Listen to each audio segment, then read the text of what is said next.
Coming up on this episode of Falmouth in Focus, fire and rescue workers are recognized for their service. The Barnstable County Sheriff details efforts to help victims of Hurricane Irma. And we hear from Falmouth High students making decisions on their future. All this and much more on this edition of Falmouth in Focus.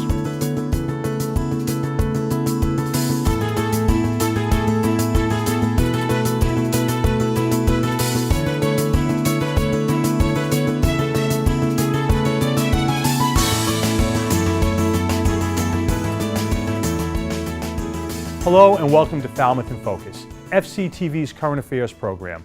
I'm your host, Michael Kasparian. We start this episode at Andrews Farm, which recently hosted an open house designed to better educate visitors about the history and importance of the 90-year-old farm. Hi, I'm Jessica Rittenauer, Director of the 300 Committee Land Trust, and we're here today at Tony Andrews Farm for a special open house. We put this event together to give town meeting members and other interested members of the community an opportunity to come out and visit the farm and to take some guided walks with some of our volunteers. So we're just pleased to be here today and to give people an opportunity. It's a gorgeous fall day. There's pumpkins for sale, and people can just come out and enjoy a nice walk on the property. I'm Lucy Helfrich with the 300 Committee. I'm Director of Program Services, and the Tony Andrews Farm project is a fabulous project. It's all about land preservation, but it's also about continued farming on this beautiful place that's been farmed for almost 100 years by one family. We really can't say enough good things about the land and the farm and the people involved and the potential for the future of farming here. I'm Virginia Valiela. I'm a member of the board of the 300 Committee. We are working with the town on this partnership to acquire the Tony Andrews Farm. I was one of the leaders of groups to view the farm. We walked down the main path. It's called Berry Patch Lane.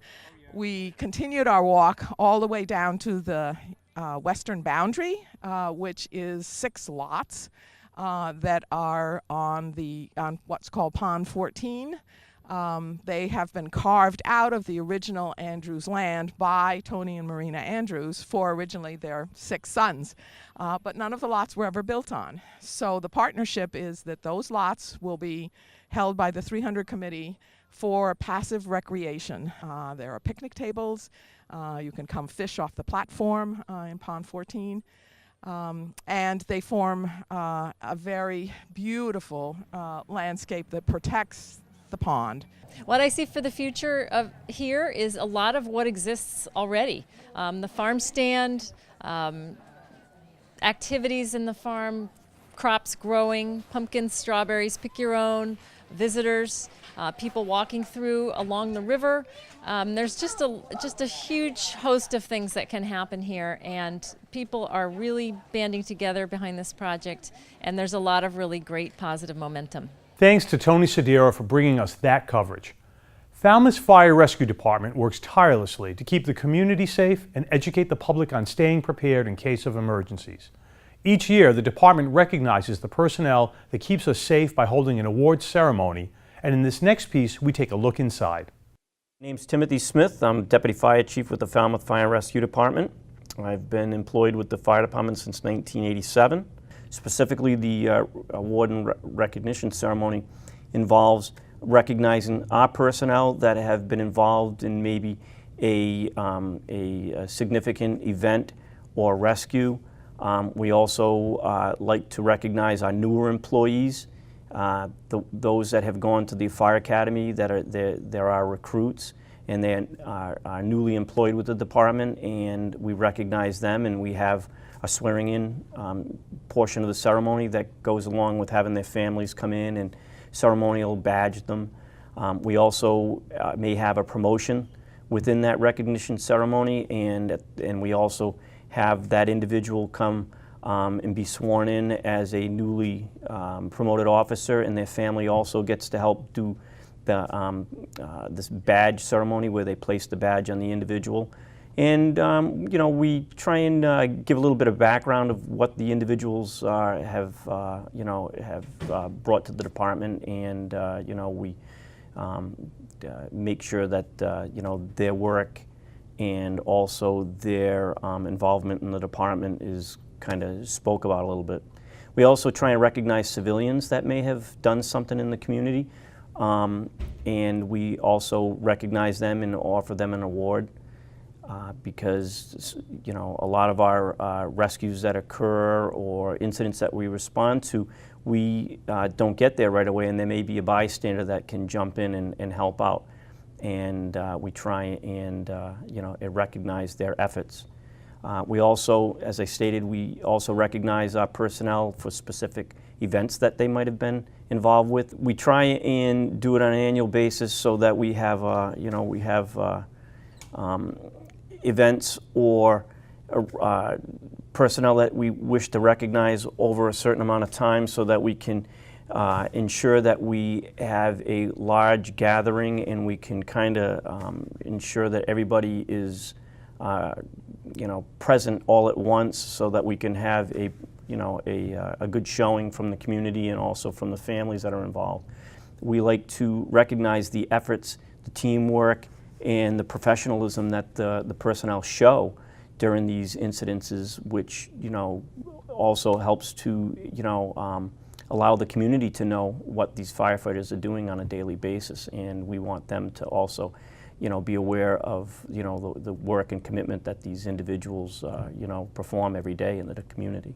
And being a firefighter is something that we always say is probably one of the best jobs in the world.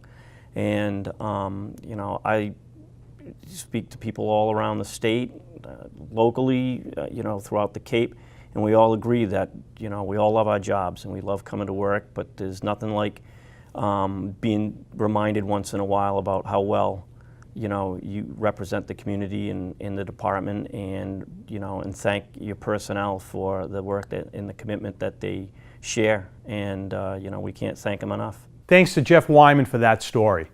It's time now for the latest from Town Hall. Here are takeaways from recent municipal meetings chosen based on community impact. Representatives from the Cape Cod Commission met and presented to the Falmouth Historical Commission on the evening of October 24th. The two representatives outlined for the Commission the current historic district in Woods Hole and a plan to change and expand the district. The Cape Cod Commission walked through the history of the Woods Hole Historic District and presented information about particular buildings. This was a preliminary hearing, and the Commission will come back to further present and answer to questions from the public on November 9th. We have these guidelines we're supposed to be enforcing, and we have design. We look at designs, but it's really, if you look at some of the buildings down there, you have such a wide variety of architectural styles. It would be nice to know kind of sort of what are some of the common features, or what are some of the important aspects of the historic buildings that kind of help better inform this board when we do make our decisions. Many Falmouth boards and commissions met Saturday morning, October 14th, to discuss an array of topics. Among them was the Planning Board's concept of expanding Falmouth's downtown area into the Davis Straits corridor as part of their local comprehensive plan. Falmouth Planning Board Chairman Jim Fox introduced the idea to the joint meeting attendees and explained the process the Planning Board went through in coming up with their Davis Straits vision. One of the things we talked about was land use and where we're going to grow. And the Davis Straits plan really falls out of that process. And in order to understand the process we went through, we actually started with the blank map of Falmouth with nothing on it. And then we were forced to say, okay, where are you going to put your roads? Where are you going to put your village centers? We decided we're going to grow, because we have to grow, but we're going to limit it to the village centers if we can, or as close to them, where we have infrastructure such as highways, public transportation, sewers, the network that's already there. Because if you start growing in other places, you've got to reach out with all those linkages, and that's a lot more expense to do that. So it's a lot of complicated things, but it's basically increased density, form-based zoning, and transfer development rights are the components that we're looking at for this site right now. Also at the October 14th joint meeting, Town Manager Julian Suso gave a presentation regarding the potential adaptive reuse of town-owned buildings. Mr. Suso cites several town buildings in Falmouth for potential reuse and discussed costs associated with the buildings. The presentation went further in depth on several properties, and some discussion surrounded the new senior center and improvements on road design in that area to increase traffic efficiency. The joint meeting went on to discuss particular properties in town and potential plans for each site. I think all of this discussion is really ripe for hearing some public input. I think there have been some great possibilities here today, but just even opening it up for that greater input from the public about how they see some of these buildings being utilized or thoughts about it, because people I think have a really a long institutional memory about other options that were put out here for some of these spaces at different points in time that it might be nice to revisit, or new suggestions. So I think that going forward to have that conversation really will be key, because there's a lot on the table here for possible reuse or sale of some of those properties to benefit the town. To watch any of these meetings in their entirety, please visit FCTV's website at fctv.org. Right now, we're going to take a short break, and when we come back, we'll check out an unconventional fair. Stay with us. Hi, I'm Leslie Pierce, and I'm the Assistant Director of Falmouth Housing Authority. And I'm Tricia Herlihy, and I'm the Tenant Selector of the Falmouth Housing Authority. Are you low income and in need of affordable housing? FHA has housing opportunities and many open waiting lists. Yes, FHA has housing programs that are funded through the state of Massachusetts and the United States Department of Housing and Urban Development, also known as HUD. Some of our families live in Falmouth, but in fact, with state and federal vouchers, families can live anywhere in Massachusetts, and even out of state if they like. Feel free to stop by our office located at 115 Scranton Avenue in Falmouth. You can fill out an application or get answers to any questions you have about our programs. You can also call us at 508-548-1977 and we can mail you an application. Be sure to check out our new updated website at falmouthhousing.org. Welcome back. Hospice and palliative care affect many Americans, and in this next segment, we hear about volunteers who help make this process easier on families and patients alike. Our hospice department has about 40 active volunteers. A lot of them go away for the winter because a lot of these volunteers are retired people. The volunteer coordinator, Kathy, has picked us to go to patients that would benefit. So we really appreciate that. We know we're wanted, we know Angus is going to have fun with the patient and the patient is going to enjoy. I think when you're an animal lover your whole life.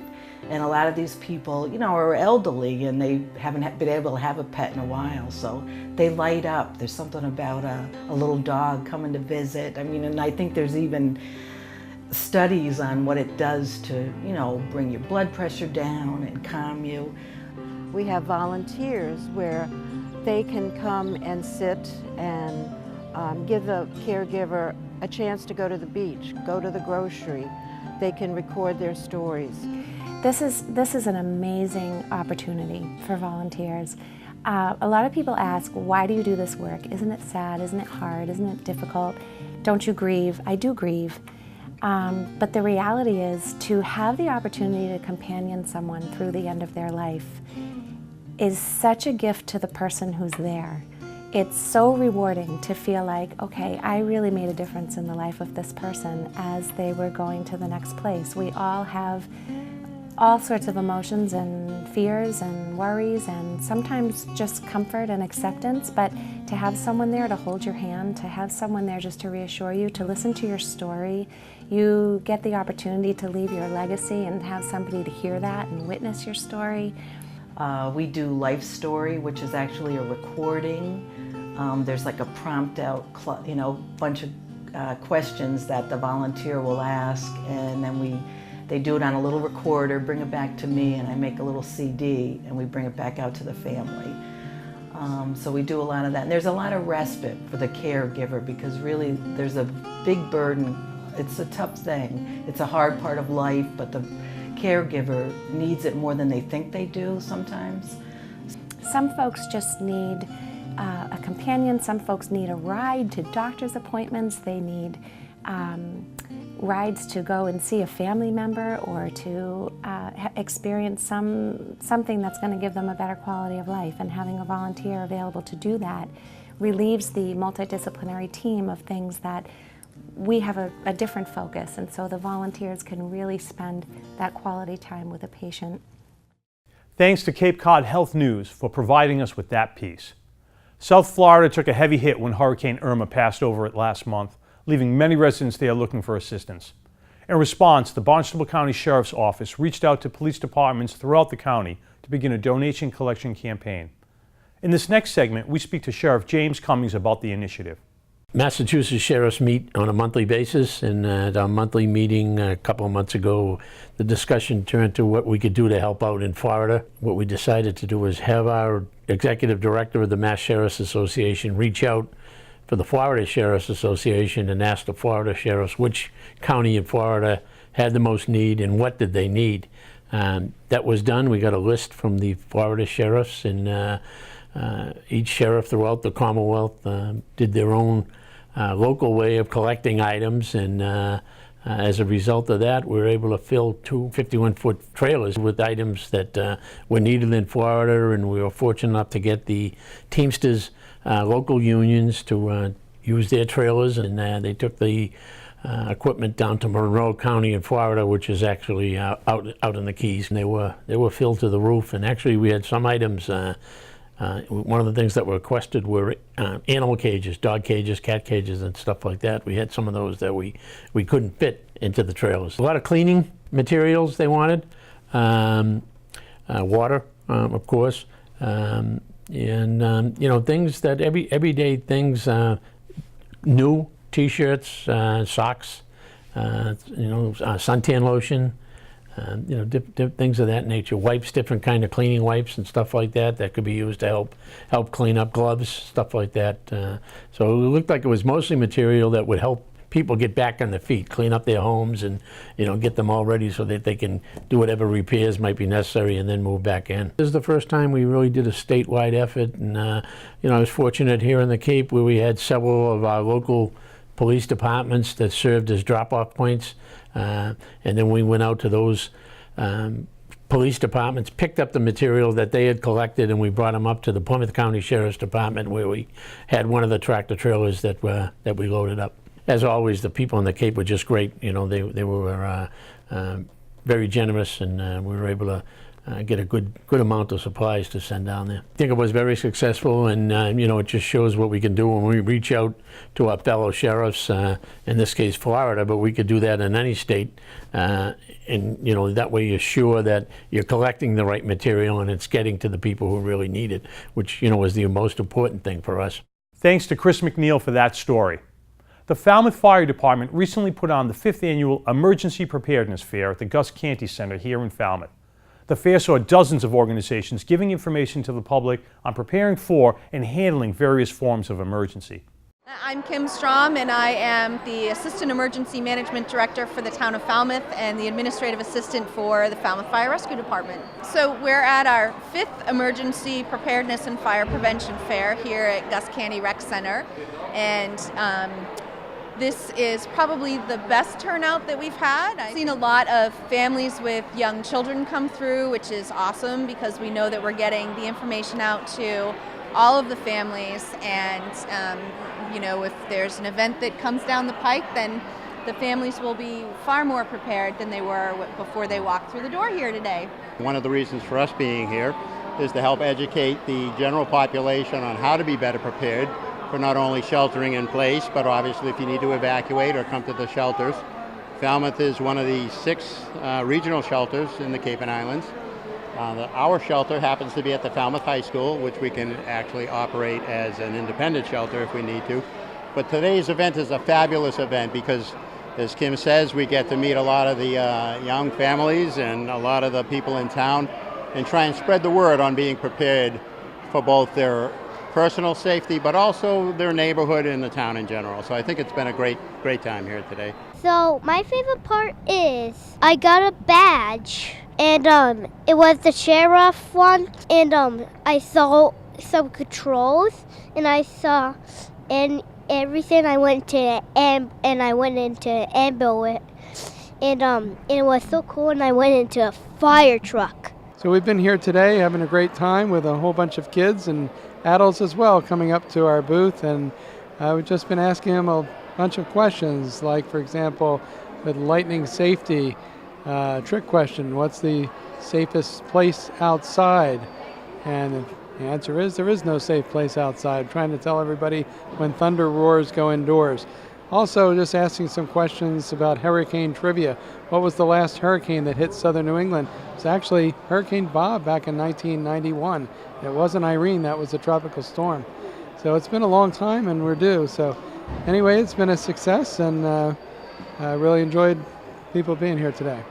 A lot of the things that are here today for the kids and families in general, not only is a good event for entertainment, but I think a lot of people get to realize what the town does have and what the region does have in support of the population and support of the people in Falmouth and the area.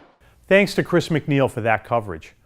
We now move to this episode's calendar segment, where we have a number of events to highlight. On Friday, November 10th, from noon to 6 p.m. at the John Wesley United Methodist Church, Cape Cod Healthcare will be holding a blood drive with Cumberland Farms gift cards given to those who donate.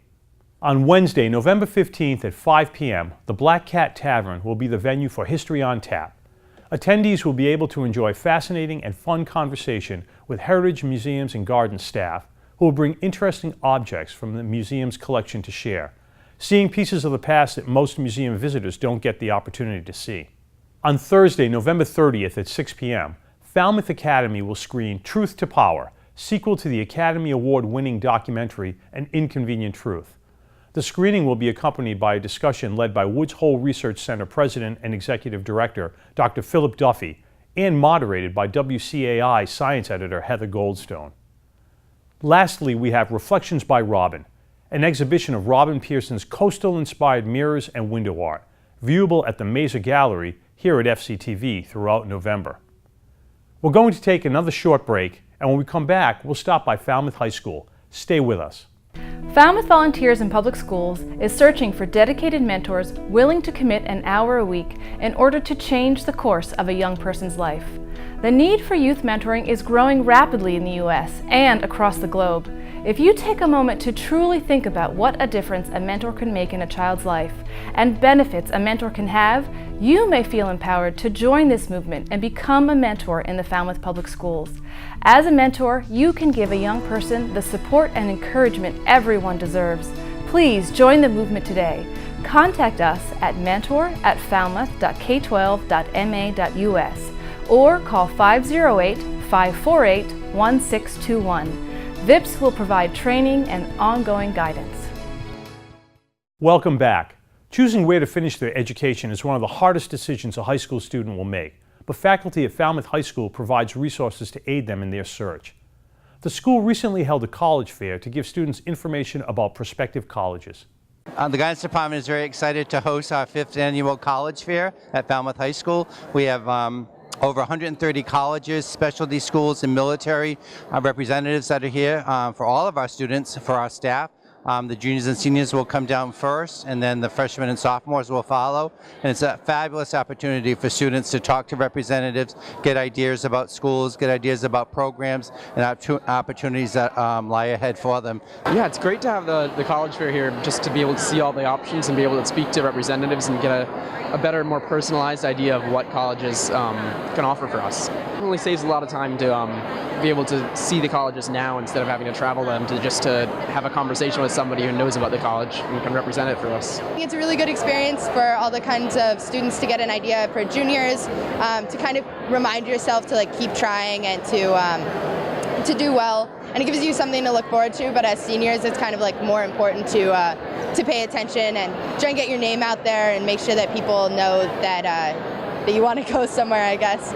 I think having a college fair like this is the best kind of shopping expedition that students can go on to get a good taste for what their future might hold.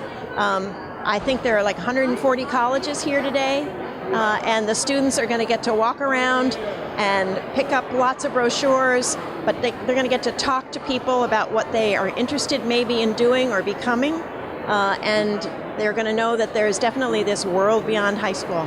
So Falmouth High School is doing a really good thing to have this fair available for the students. We've organized the college fair in this manner for the last several years, and I think it's so beneficial to students that they were able to see just what a wide variety of opportunities are before them, for our students who think they know exactly what they want to do in college and what college they want to go to the student who might think, is college really for me? I think this is such a great venue for them to see that there's a place for everyone out there. And I love that Mrs. Gans has opened up and Mr. Kazarian has opened up the college fair to our freshmen and sophomores as well, to start that thinking even earlier. We want every student to be college and career ready at Falmouth High School, and this is just one more way to show them that's possible. Thanks to Ryan Weber for that story. Here at FCTV, we want you to know that television can be as easy as hitting record on your smartphone.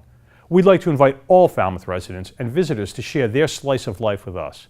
Email us your photos and videos or upload them to Facebook, Twitter, or Instagram using the hashtag MyFalmouth or Falmouth in Focus to be featured on the show. Thank you to our most recent contributors. We leave you now with the sights and sounds of the Bulldog Bowl. Thanks for watching Falmouth in Focus. We'll see you next time.